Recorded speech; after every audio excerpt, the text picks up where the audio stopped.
Welcome to Think Big with Dan and Qasim. Join hosts Dan Melnick and Qasim Masood as they explore big ideas, limitless possibilities, and engage with visionaries, entrepreneurs, and thought leaders who dare to dream big, get inspired, motivated, and find practical tips for personal growth. Think big, dream bigger, and ignite your potential. Welcome to Think Big with Dan and Qasim, and our guest today is James. So James, if you want to go ahead and introduce yourself, tell us where you live and what you do. Yeah, so my name is James Nightingale. I'm the co-founder and CEO of Yuzu. I live in Bristol, England, where it's uncharacteristically warm today. Not quite Texan, but pretty close. And yeah, Yuzu is a e-commerce marketing platform that allows brands to turn their unboxing into a personalized marketing channel using package insets. Awesome. So I'm just curious, about your background. How did you guys get the idea for this business? Yeah, so my background is in mechanical engineering and hardware stuff, which was pretty interesting. But I was quite interested in software. So went and basically learned how to build software, wasn't very good at it, and then basically ended up getting involved in a direct mail business. This was back in 2019. And that business did pretty well.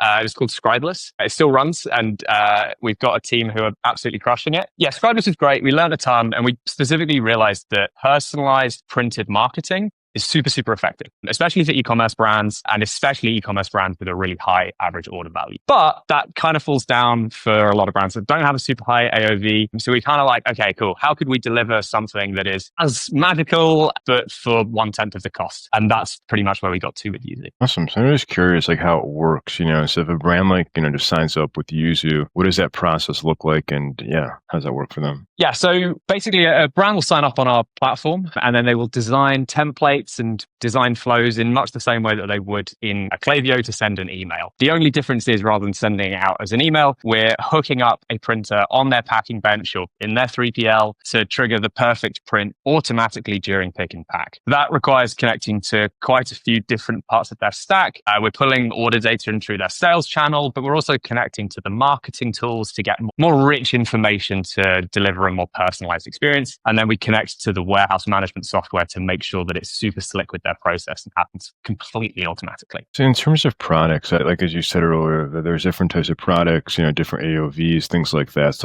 what are types of products where it makes the most sense for them to use Yuzu? Yeah, so it's a pretty big range. Realistically, it makes the most sense for brands with a relatively high repeat purchase frequency. Realistically, we are a retention marketing platform primarily, which means that it's not going to be particularly valuable if you sell sofas or mattresses. So typically it's high repeat purchase frequency, it's high SKU count, lots of CPG, lots of subscription businesses, jewelry, apparel, it's a pretty big range. So in terms of the integration, you were saying that it can integrate with a Shopify store. So just tell me more about that process in terms of how it will integrate and how it will actually work on the back end for the customers. Yeah, so to connect to Shopify is super, super straightforward. So we have a Shopify app, which they install via our platform. It takes 30 seconds to connect. And from there, we're pulling in data from your orders, from your customers, and from your products. Other typical apps that people might be connecting would be Klaviyo, which gives us access to even more data. And then there's more dedicated marketing tools as well, more use case specific. So for example, a really common use case is product recommendations. So you might purchase brown socks, and the data says the people who purchase brown socks are most likely to go on and buy yellow trousers. We can connect into your product recommendations engines to generate that personalized print. So in terms of just from what you've seen, obviously, I know it's been early, but what kind of impact does, using Yuzu work for a brand? Because I think it's obviously many brands that might be on the fence or just not sure about why Yuzu will make sense for them. Yeah. Well, so that's basically been, the mission for the last year. We're at a bit of a crossroads at the moment. So for anyone who hasn't seen, we launched last Thursday. We've been building a closed beta for the last 18 months. And really the main focus for that was to nail the product, because we're quite tightly integrated into some really important parts of the stack, but also to prove that this works. We don't want to sell something that doesn't work. We also don't want to waste our time building something that doesn't work. So yeah, basically we've worked with a lot of brands, built a lot of case studies. We're typically seeing anywhere between 5 to 15x ROI for the retention marketing campaigns. which is really great. We're also looking at uplifts for LTV, AOV. For use case specific projects, we're looking at uptake with loyalty programs, with referral programs, things like that. There's a lot of different metrics that people are optimizing for around it. But overall, yeah, typically 5 to 15x ROI is what we're seeing so far. So even just without mentioning like the name of like a specific brand, can you just talk about like more of a case study of a certain like niche in this brand, use Yuzu and kind of like on what they saw during your beta? Yeah, absolutely. So we went with a swimwear brand called Best Swimwear. They were one of the first brands that started using the platform and have really helped shape it. They're running a variety of campaigns, but in general, it's to increase the probability that somebody who buys from them comes back and spends more money in the future. And when they do, it's to spend as much money as we can get them to. And they're doing that through a variety of different techniques. There's like customer appreciation. They've got like handwritten notes thanking customers. There's coupons targeted to high like probability customers. They've got a variety of different things. But yeah, overall, they've seen a pretty sizable uplift in how often people are coming back to buy, and also for those cohorts, how much they spend as well. For sure. And then I guess in terms of like your current customers or target, like obviously that you're in the UK, but are you focusing more like on the US market? What does that breakdown kind of look like for you? Yeah, so we're in the UK for now. The majority of our customers are in the US. We're like about a 90%, 10% split. So it's a lot of late nights. So I think maybe I'll see you in Texas at some point pretty soon. Awesome. Cool. So like in terms of just, where you see e-commerce going, right? Because right now it's like things are changing a lot with like AI, right? So what does that kind of look like for Yuzu? I mean, is there some ways that you guys are using AI or customers are using AI to kind of make the process more seamless? Yeah. So in terms of where e-commerce is going, I think that, personalization is not a new trend, but it is, I guess, that trend only becomes stronger with AI. And I think more of the shopping experiences they'll tend towards a point towards being unique to each customer. And I don't know, I think that there's a ton of really great things that will come out of that. For us, the way we use AI, it's a big part of our development process. We use a range of AI tools to both generate code, but also review code and be more efficient when we're writing code. For like prototyping, especially at a company at our stage, we're pretty small. We're a team of 8. If we have an idea that we want to get in front of people, it used to be we'd spin up maybe like a Figma prototype, but now we can create something that's far higher fidelity in like a few minutes with some pretty good prompting, which is really, really cool. So yeah, really happy with how that's kind of been incorporated in our workflow. My co-founder Mansaj, he's remarkable with this stuff. Like I'll look over and he'll have like initiated a swarm of 20 bots that are like solving bugs and reviewing logs and stuff. Like he's pretty crazy with it. But yeah, I think that's definitely the way the world's going. No, 100%. So in terms of like go to market, obviously like you and I connected like at an event. So I'm curious if that's been like your main strategy, just going to events and conferences, or other channels that you've done, other things that you're kind of like planning on for your go-to-market? Yeah, I mean, to be honest, when we met at that event, that was pretty much the first event we'd been to. As I say, we're kind of, we're moving into our next phase at the moment. Having been in beta, we grew to about 50 brands, pretty much all through word of mouth, which was a really great signal. So we haven't really had to think too much about customer acquisition yet. So yeah, definitely events are a pretty key part of that strategy. But the other thing that we've found that is pretty important for us is we're looking to grow through 3PLs. Obviously, the fulfillment is a pretty key component of what we're doing. We're able to solve a lot of problems for 3PLs that brands are asking for every day, and we can make it really easy for them to offer it. And then that's a great way of getting Yuzu in front of their brands who are potentially interested in doing more ambitious things with the rest of the software. Have you seen some of that so far where you have, 3PL partners that are upselling your services? Like, what is that like? Yeah. Yeah, absolutely. So one of the earliest signals that made us go, we're onto something here, was we got a phone call from, I won't mention the names, but we got a phone call from like a director of sales for a 3PL, basically saying, hey, we've been pitching this brand for like the last couple of months and we closed it. And we closed it because they wanted to use Yuzu. And they specifically cited the slide where they went, okay, yeah, let's do that. And when we knew that that was going to win 3PL's deals, we realized that, yeah, this was a pretty good sign that we were onto something. And hopefully, eventually, it will become table stakes across 3PLs. Well, 3PL founders, if you're watching this,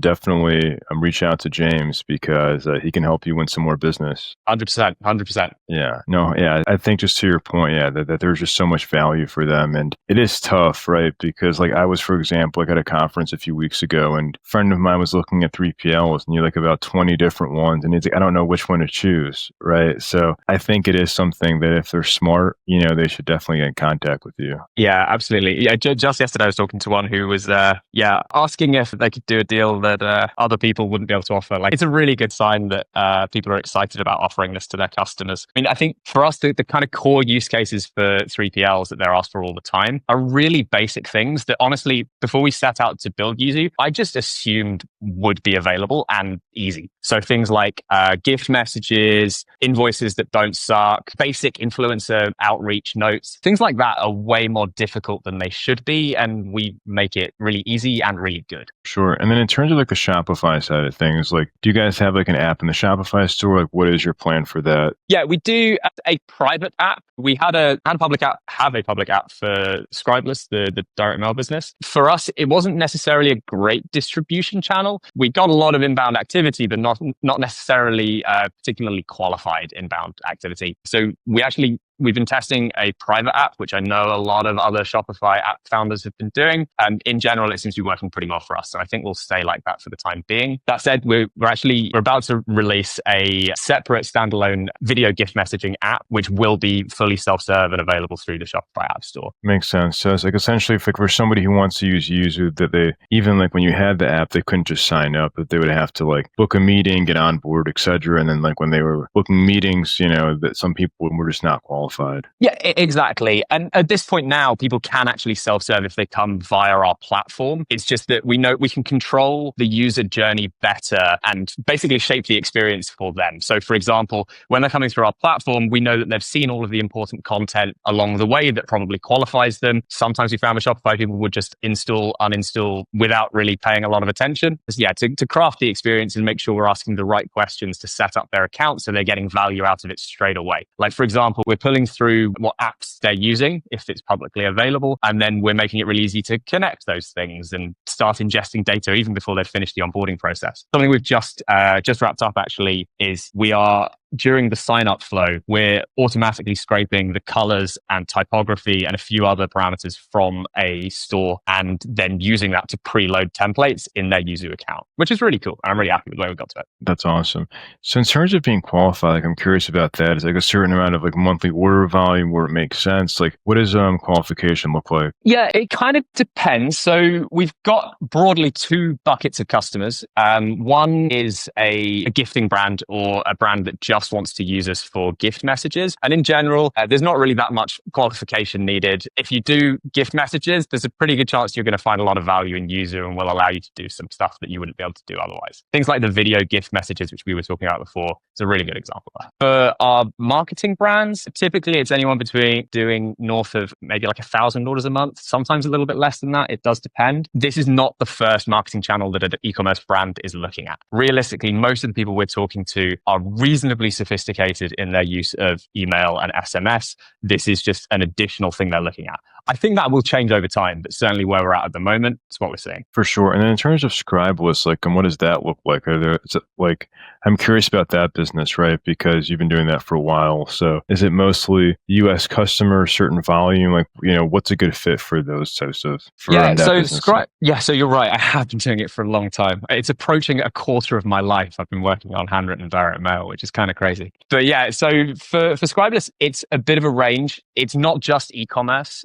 For a long time, we focused just on e-commerce, primarily because we raised a small round for Scribeless back in 2019. And with investors, there are pressures to create a recurring revenue business model. Really, we only found that work well with e-commerce and retention marketing with e-commerce because we could plug it into a Shopify store, charge a subscription, and it would be reasonably easy to turn it into something repeatable. So we basically just focused on e-com, but then around about 18 months ago, we actually bought out our investors for that company, which was a whole process and lots of fun. And since then, we've been able to open up to serve some of these industries that historically we couldn't really make that model work, with a lot more like project-based work. So things like real estate, professional services, it's a bit of a range. So for that business, are most of your customers also in the US or UK, or what does that look like? Yeah, it's also US. It's probably slightly less of a US split, but will be north of 70%. Awesome. So obviously now we're like at the halfway point here in 2025. So what are some of your biggest goals for the rest of this year? The halfway point through 2025 caught me off guard as well.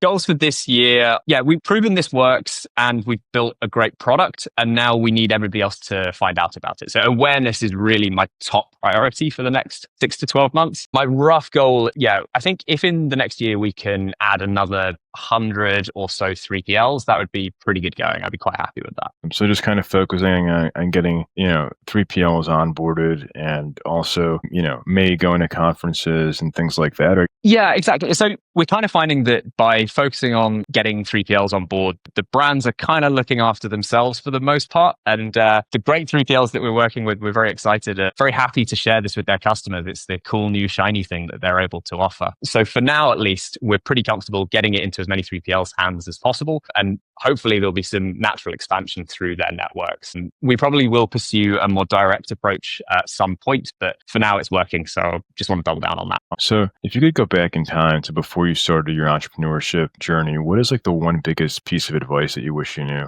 I think so one of the things would be, certainly when I was starting out building software, the common phrase you would hear everywhere was move fast and break things, popularized by, I think, Mark Zuckerberg, which I think is pretty terrible advice a lot of the time. I think, I don't know, potentially we took that too far as a philosophy at times, certainly with previous business.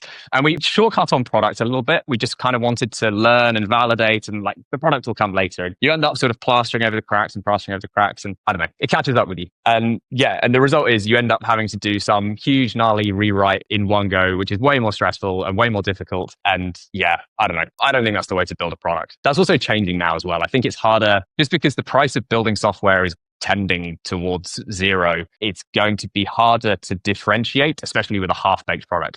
I think we've seen things like Linear, for example, be able to penetrate a market that's been pretty hard to break into for a very long time because they're very passionate about building beautiful products, a lot of craft. So I think that's a better philosophy from where we're sitting. For sure. If somebody's watching this and if they wanted to reach out to you, do you mind sharing your website, social, I guess, just best ways to get in contact? Yeah, absolutely. So our website is yuzu.so.software. We'll buy the .com eventually. And then, connect with me via email, LinkedIn, whatever. I can share the details afterwards and we can put it in with this. Awesome. Well, James, thanks so much for your time today. Brilliant. Dan, appreciate it. All the best.